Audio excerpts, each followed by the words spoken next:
You can't organize your way out of too much. I heard this phrase recently and it really resonated with me in the context of overwhelm. What if I'm doing too much, or planning too much, or working too much, or socializing too much, or trying to cram in too much fun and relaxation? So in this video, I'll share some intriguing insights into the paradox of doing less than nothing. Hi everyone, Paul Micallef here from Autism from the Inside. I make weekly videos sharing the human side of autism, so make sure you hit subscribe to get the latest content.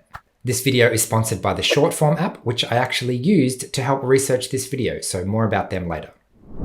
So a little while back, I was listening to a podcast, and the title of this particular podcast episode was called Do Nothing and Then Do Less. It was a collaboration between Tim Harford and Dr. Laurie Santos. And when I first heard the title, it sounds a little bit counterintuitive. How can I do less than nothing? But the answer was quite profound, actually, because when I try to do nothing, what I will end up doing is automatically doing all of the things I am accustomed to doing. In other words, so many things in my life are on autopilot that even when I'm not actively choosing to do more, I'm still doing quite a bit in the background without even realizing it. Things like checking my phone, listening to the news, visiting friends, going to work, or even more basic things like getting dressed or cooking dinner. So the concept being explored was that even when I feel like I'm doing nothing, actually that nothing is unconsciously accepting the status quo or accepting the baseline that I've already been given. So in that context, it is possible to do less than nothing by actively removing things from that baseline.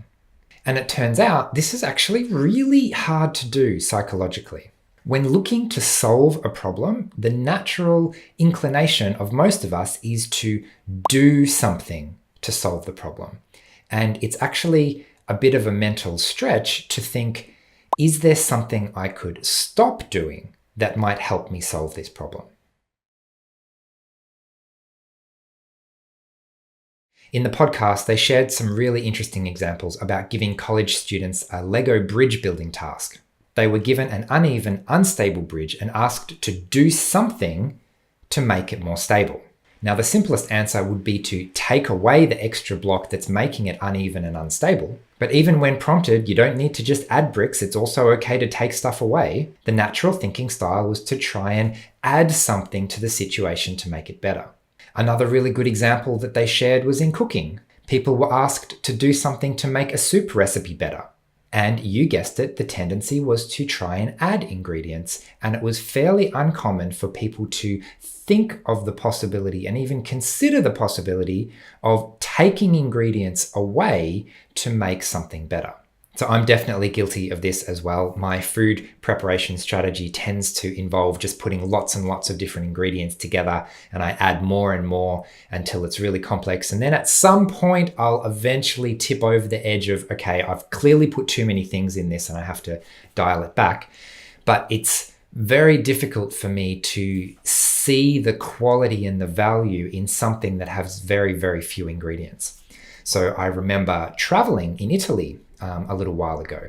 And one of the things I noticed about a lot of the food there was that it had very, very few ingredients. It tasted fantastic, but it was not complex in a many ingredient type way. It was complex and subtle in a perfected minimalist way. But I remember being quite awestruck by that, for lack of a better word. Like, so actually, even though this really, really simple thing, you've done it really, really well somehow. So it got me thinking, how else am I doing this in my life? How is this tendency to try to solve a problem by adding more actually making my whole life more difficult than it needs to be? It's so easy to just accumulate new things. I feel like I'm in a new group message chat for every event that I attend. Feels like everywhere I look, there's someone trying to give me a free trial of something.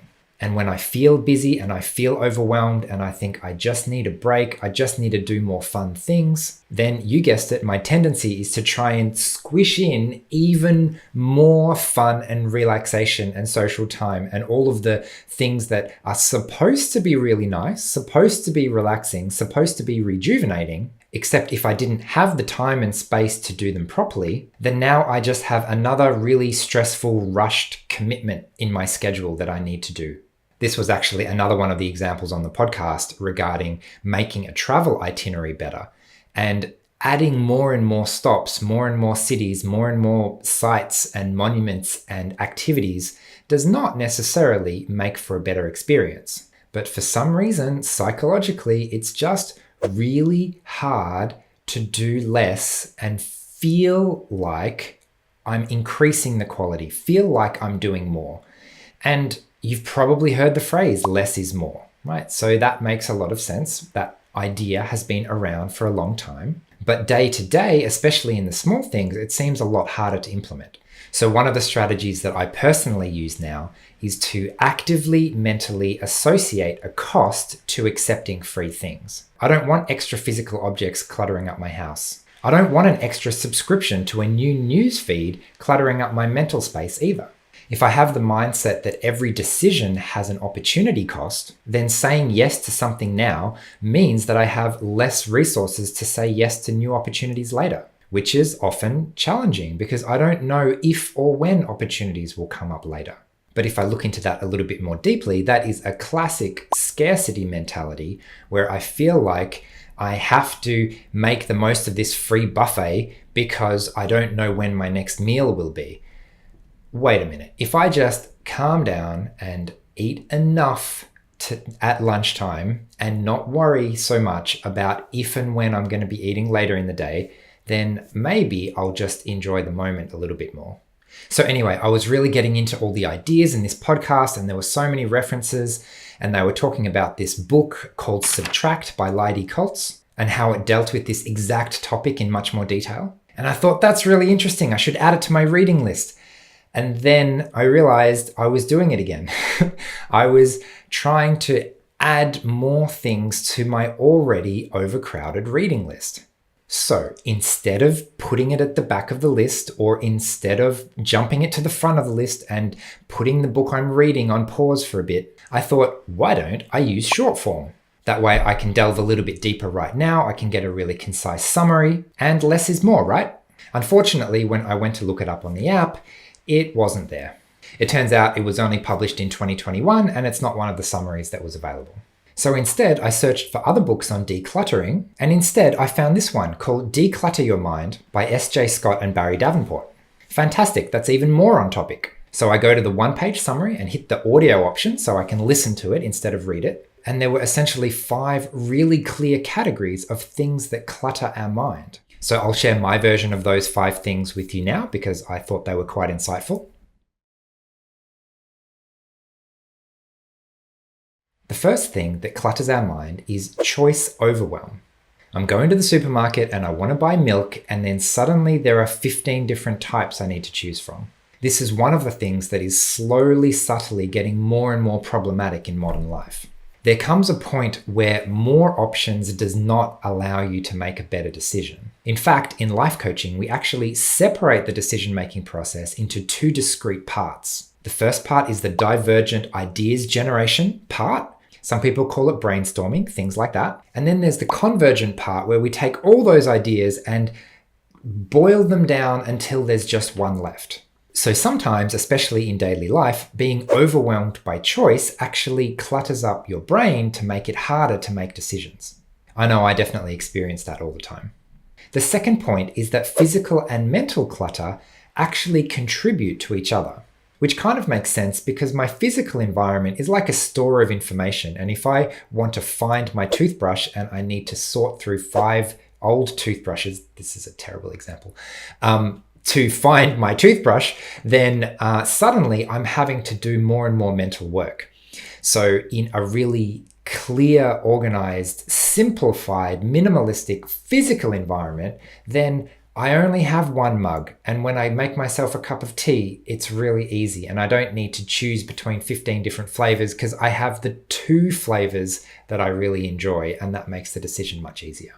The third interesting thing is that human beings, our brains, have a negative bias. In other words, our attention is designed to focus more on threats than opportunities, which means that if you receive a criticism from a person, we need several compliments per criticism to feel balanced, because naturally our brains tend to pay more attention to the criticism than to the compliments, right? And that's a fairly well documented human thing. So what that means in terms of mental clutter is if I have a huge amount of irrelevant things in my brain, I am likely going to unconsciously focus on all the negative ones, which is going to make it really challenging for me to see the world in a balanced way, or even just be present in the moment and enjoy the positive things in my life, because I'm remembering so many of the other things. Have you ever watched the international news, right? That's kind of depressing. What's the ratio of good news stories to bad news stories? So this natural negative bias is why mental clutter often leads to things like anxiety and depression, a feeling of overwhelm because all of the challenges are too much. The fourth tip, which is a really interesting one, I actually use this in my coaching work all the time, is to use our values to guide a decision-making process rather than simply trying to weigh up the pros and cons. The latter version is very reliant on our rational side, and we try to get more and more and more and more information so we've got enough information to make a decision, and that can be really tiring. Actually, that's partly what my book is about, because when we apply that to emotional and social things, that's one of the reasons that social situations are really draining. That's a completely another topic. Let's get back on track with this one. When you're making decisions, if you use a value, your own personal values, then choosing which of the 15 types of milk I want suddenly becomes easier. I don't need to weigh all the options. I need to weigh the options that are the most important to me. And the fifth insight is that one of the things that clutters our brain the most is toxic relationships. Maybe you can relate to this, burning a huge amount of stress and emotional resources on relationships and dealing with people who are just not very nice. Or even if it's not the person themselves, it might be the situation. So when you put it that way, getting out of toxic situations, whatever that might look like in your own life, could be a significant way to save on a huge amount of mental bandwidth. So they were the 5 points that I took away from this one-page summary. And then I get to the end and there's something else that's really interesting.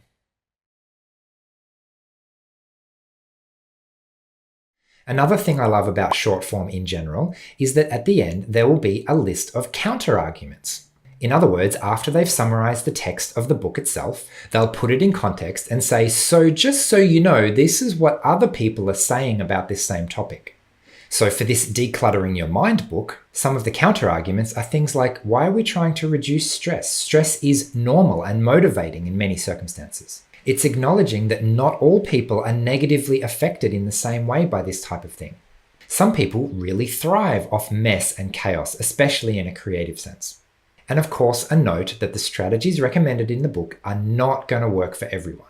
One of the strategies that I personally use to try and do less than nothing is to actively avoid getting too much information. I've heard some people call this a low information diet. It means I do things like unsubscribe from social media notifications. I deliberately don't watch the news on a regular basis. And you might be thinking, well, how do I stay up to date on important issues if I don't watch the news and I try and avoid that kind of information? And the answer is, every once in a while, I will give myself an update on a particular topic. And again, this is something I really love about short form because they summarize articles as well. I personally have a no clickbait policy. No matter how interesting an article looks on social media or other kind of mainstream platform, I never, ever, ever, ever, ever click on it because I'm always disappointed. But instead, on short form, if I'm browsing the article summary titles and I find one that sounds reasonably interesting, I can be pretty confident that it's going to be a quality summary. For example, the other day, I happened across this article on the politics of lab-grown meat. I'm like, okay, I know nothing about that at all. I wonder what that's about. And then 2 minutes later, I've got a little bit of an update, enough to know that I don't really want to get neck deep in politics. And great, I can be on my way. I've educated myself a little bit, and I can stay up to date with the happenings of the world in a way that tries to do less rather than more. So that is one of my personal strategies to avoid being overwhelmed by information. If you have a strategy you use in your own life where you deliberately do less, please leave it in the comments. I'd love to hear it. Otherwise, thanks for watching. I'd better leave it there for today. If you'd like to try the short form app for yourself, I'll leave a link in the description where you can get a free trial and 20% off an annual subscription. They've got so many extra features that I haven't gone through in detail here, so if you're interested, probably the best way is to check it out for yourself with that free trial. So thanks for watching. I hope you've enjoyed this video, and I will see you again next week. Bye.